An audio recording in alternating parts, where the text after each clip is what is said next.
Imagine God came down to Earth and gave all of his powers to you and a couple hundred other people. One person becomes the god of wisdom, another becomes the god of the ocean, Dean gets a really big forehead, and so on.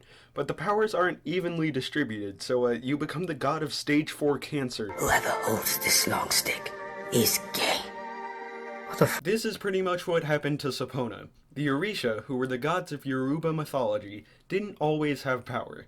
They only got their abilities when Orunmila, the original creator god, decided to give his power to them. He didn't want to show favoritism by giving some gods more power than others, so he decided to make his powers fall from the sky. Sopona became the god of all disease, the most prominent of which being smallpox. In a popular myth, Sopona was attending a celebration with the other Orishas. When he tried to dance, he was too old and fell down. When the other Orishas started laughing at him, he tried to give all of them smallpox. You can guess how that went.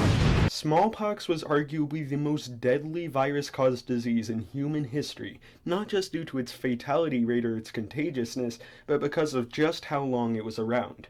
We found what looks like smallpox rashes on 3,000-year-old Egyptian mummies.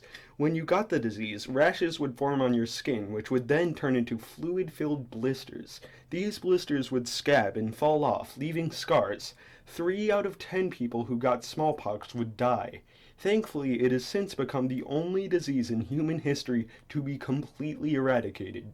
So what are Sopona's powers? He doesn't just symbolically represent disease, he directly causes it. If you have ever gotten a disease in your life, it is because he doesn't like you. He is also directly responsible for curing all disease, but that's not really a benevolent act if he's the one who gave you the disease in the first place. Worship of Sopona was controlled by specific priests in charge of shrines to the god.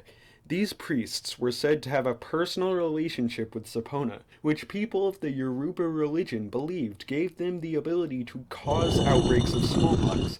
Terrifyingly, this might not have been all that far from the truth. In the early 20th century, there were various secret societies like the Sopona cult which were rising in power. They tried to blackmail people by threatening that Sopona would give them smallpox and kill them if they didn't pay the group a large sum of money. And they weren't bluffing.